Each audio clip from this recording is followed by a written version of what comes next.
Hi, everyone. I'm Logan with Harris County Public Libraries, and today I will be interviewing Isabel Yap. Is that correct? Yes, that's Okay, right.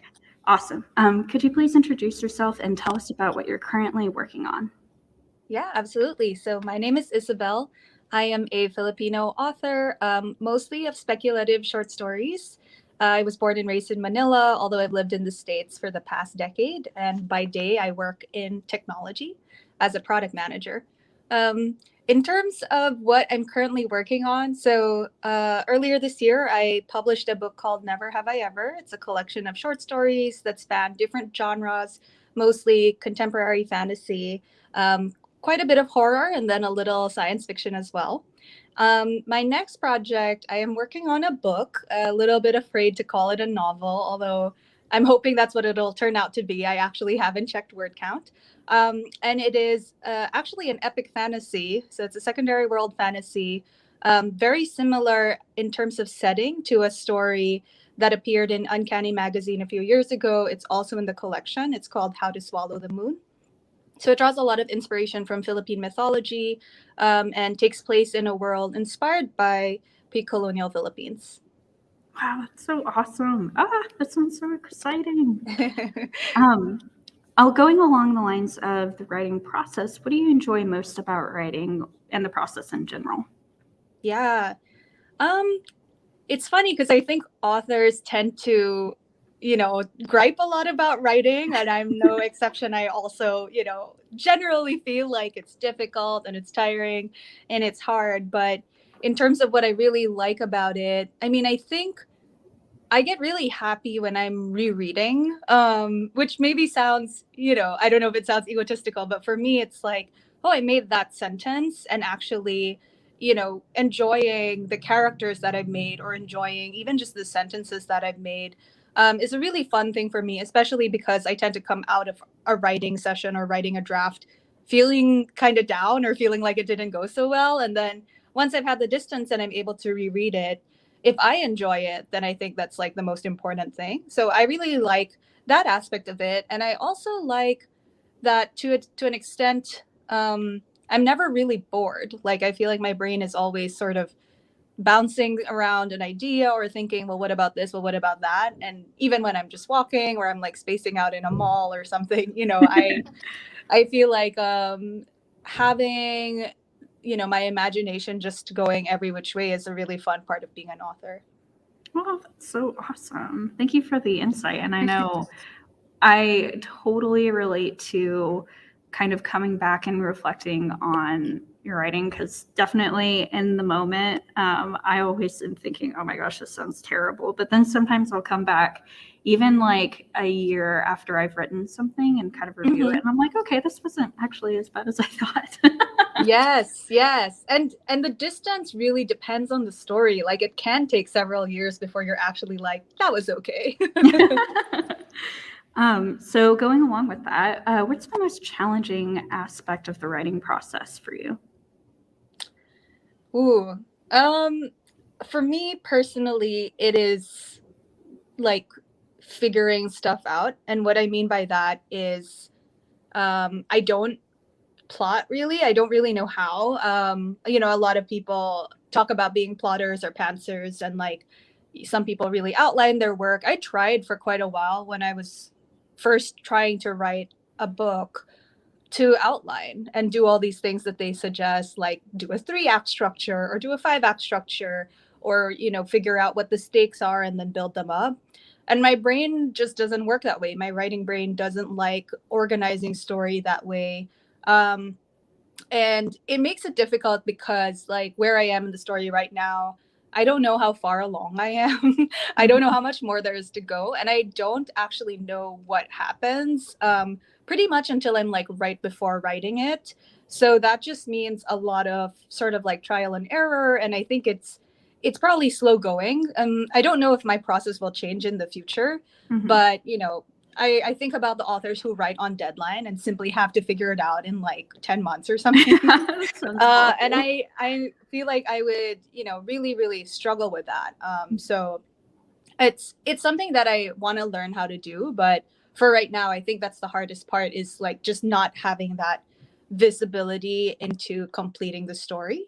And I think the last thing too is I heard about this from some other friends who, got started, I suppose, writing short fiction primarily. But if you start your career writing and publishing short fiction and then try to move into novels, there is a tendency to be very perfectionist, because in the short story market, editors don't usually take stories until they're basically publishable or ready to be published. And that's simply a function of there's so many great short stories out there, that they can choose things that are already publishing quality.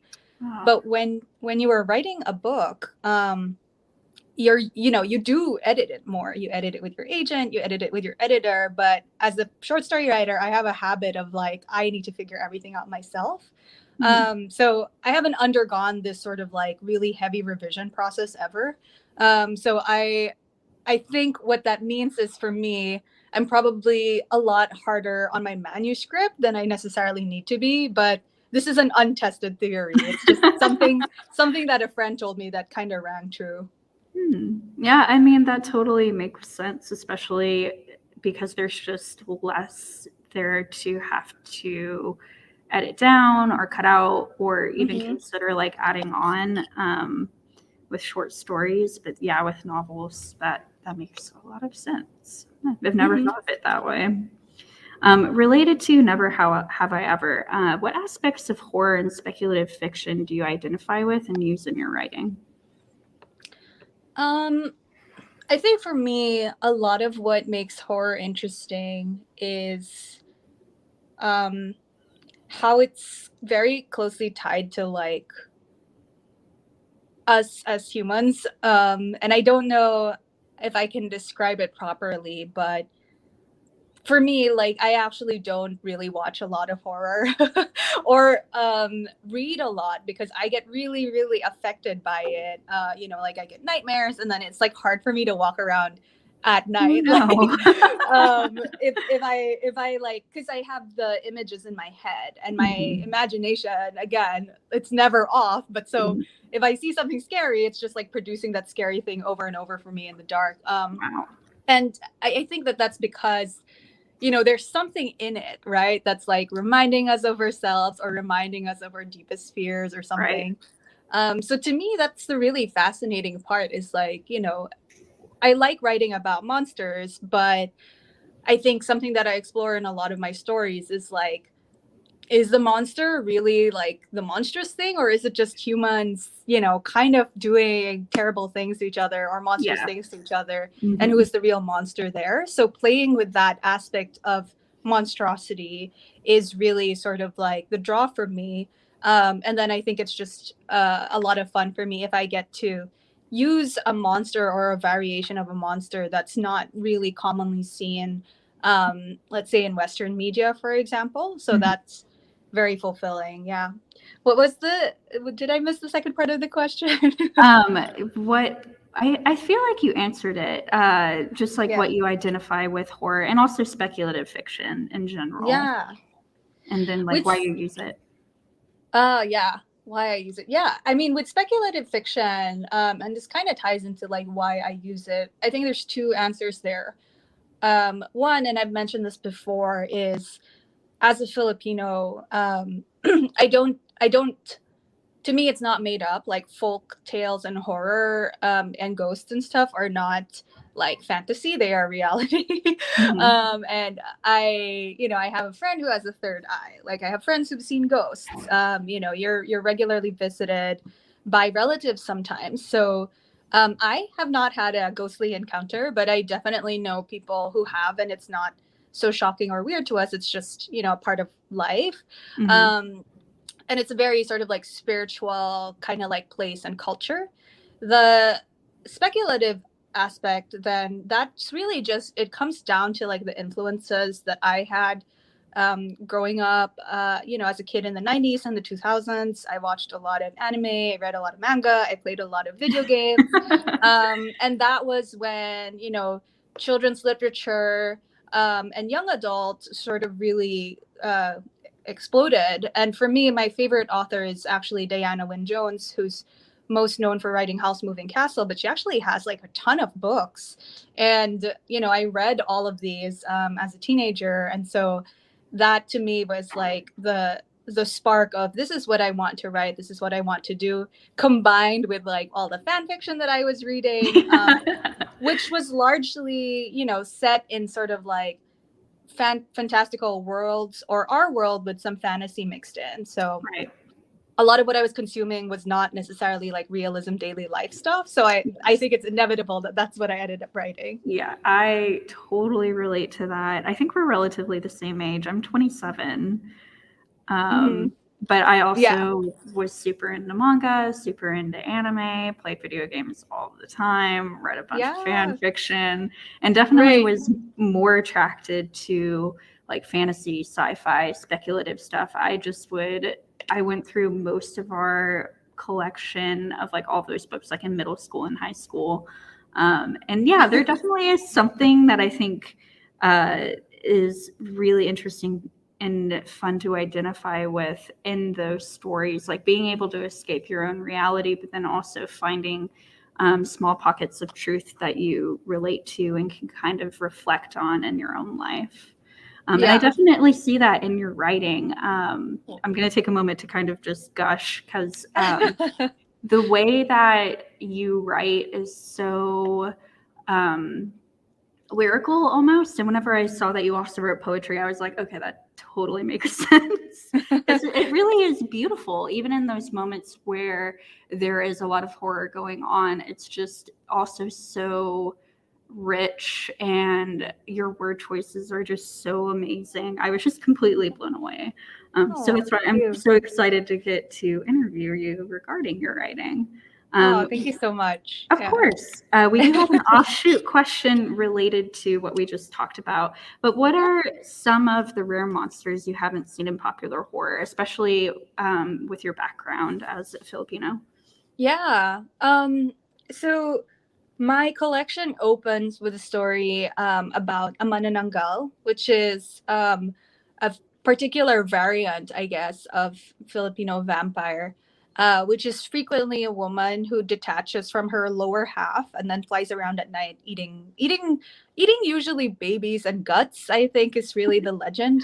And if you manage to find the lower half and then put salt or garlic on it or something before she reattaches, then she'll die. So that's how the typical legend goes. And I think it's a very popular one to write about in the Philippines because it's so cool, actually. But I've not seen that used in the media. And I think what's cool is there's a variant of this monster in other cultures. So I know there's one in the Caribbean because I read a friend's story, a story by Cadwell Turnbull that has a similar monster. I know that it appears in Malaysia and other Southeast Asian cultures as well.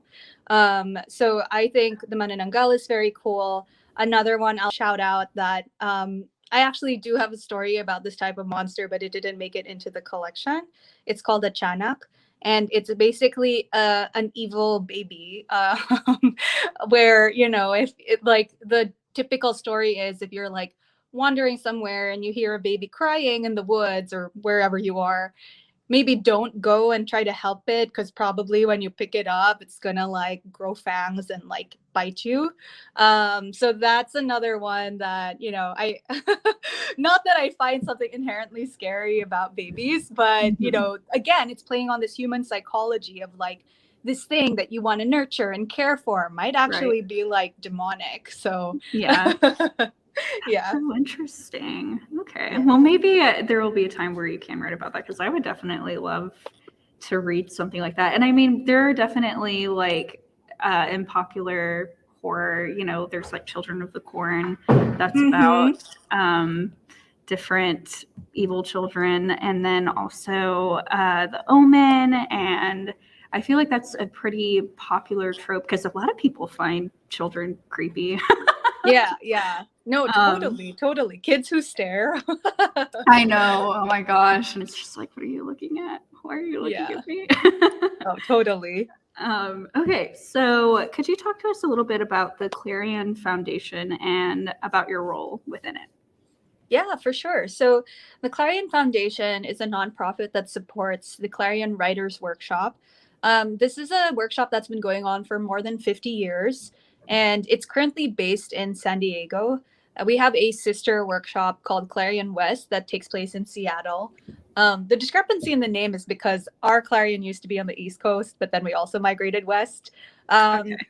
and it's a 6 week workshop that takes place right now on the UCSD campus, and basically it is a good training ground for people who want to write speculative short fiction. The class is almost always 18 people, and you work with a different instructor every week. The last 2 weeks, you work with the same two instructors, and yeah, it's been going on for so long too that it's produced a lot of authors that I think probably people have heard of. Jeff Vandermeer is an alumni. Kelly Oh, Link, wow. Nnedi Okorafor, Octavia Butler was someone I saw too. Octavia Butler, yes, Mhm. Tamsin Ware, a lot of really great authors, and also from West. So West also has produced a lot of amazing alumni, and I like to think of them as one family. I have a lot of friends from both Clarions. Mhm. Um, so I attended in 2013. Got to study with a lot of amazing instructors. Corey, Dr. Onalo Hopkinson are also alumni. They were teachers my year, so some people do go back and teach. And I got involved because a few years later they were looking for a secretary to take over the secretary's role. So I felt like I wanted to help Clarion, and also probably had some skill set because of my work in tech that could be useful to the organization.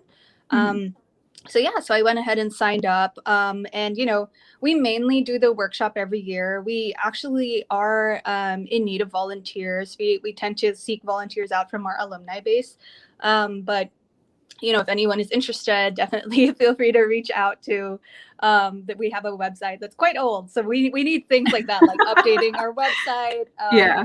improving sort of like our communications. It is Mhm. entirely volunteer based except for this UC San Diego component, so that's Oh, where okay. we need a little bit of help from people. But I think it's honestly a really great program in the sense that every year somehow we're able to gather a great set of writers. There's always more applicants that we think could be part of it than we have Mhm. seats for. And then I think the really special part of Clarion is that you really get to focus on just writing for 6 weeks, and that is a very rare opportunity. It's hard to take. Like, if I didn't go when I went, which was right after undergrad, I probably wouldn't be able to go. So I recognize it's a really big sacrifice to attend, but Mhm. the amount of focus that you get to give to your writing, Mhm. and then the feedback, because it's constantly reading and giving feedback on each other's stories every day, I think Mhm. is really special. Yeah, that sounds amazing. And when I was reading about it, I was like, wow, this sounds like a literal writer's dream. And it's so awesome to see how that kind of experience has like laid the foundation for you and other writers. And Mhm. it's just so cool. I had no idea that it was mostly volunteer based. Yeah, yeah. That's really amazing. for Um, for the support. mhm. And one thing I will say though is it can be really challenging, and so I do like to caveat, like, I had such a great experience with it. I do think it formed the basis of my at least pro publishing career. Mhm. But writing for 6 weeks and being in constant contact with 18 other writers, 17 Mhm. other writers, is not for everyone. Right? So I would say if you're interested, definitely look into it, and feel free to Mhm. reach out to alumni and just get their perspective on the program, because it is really intense and tiring. Mhm. So that's the other thing I'd say is, like, you don't need to attend to be an author, and many authors are able to succeed without it. For me, it did give me community, and I'll always be really grateful for that. Yeah, that's definitely amazing. And especially in the last couple of years, I think a lot of people are looking for community and friendship because we've been so isolated. So an opportunity like that would be amazing. And I know it was put on hold, but they'll start taking applications for 2023 next summer. Is that correct? Yes. Yeah. Okay. That's like wild to me. Yeah. But yes. We'll start taking applications again next year. Great. Let's see. I feel like there was something else I wanted to ask related to that, but I guess let me just kind of give like a broader view of like why I'm interviewing you. So this next month is dedicated to the writing process and authorship, and of course we've linked that with NaNoWriMo. And so a lot of people who are going to be a part of our NaNoWriMo project are going to be listening to this podcast. So going along with that, what advice would you give to our patrons who are interested in writing? Yeah. And if you're doing NaNoWriMo right now, like, best of luck. And I hope, you have a fulfilling month. To anyone listening, I haven't done it in a couple of years, but I did do it. I did the 50,000 words back in 2009, which is a while back. And it was really instructive for me to just try to write that much in 1 month. It's like very, it's a good forcing function, to be honest. So yeah, best of luck to everyone. I hope you beat it. In terms of writing advice, I like to share, maybe, okay, yeah, this time I always end up saying more than one thing, but, Okay.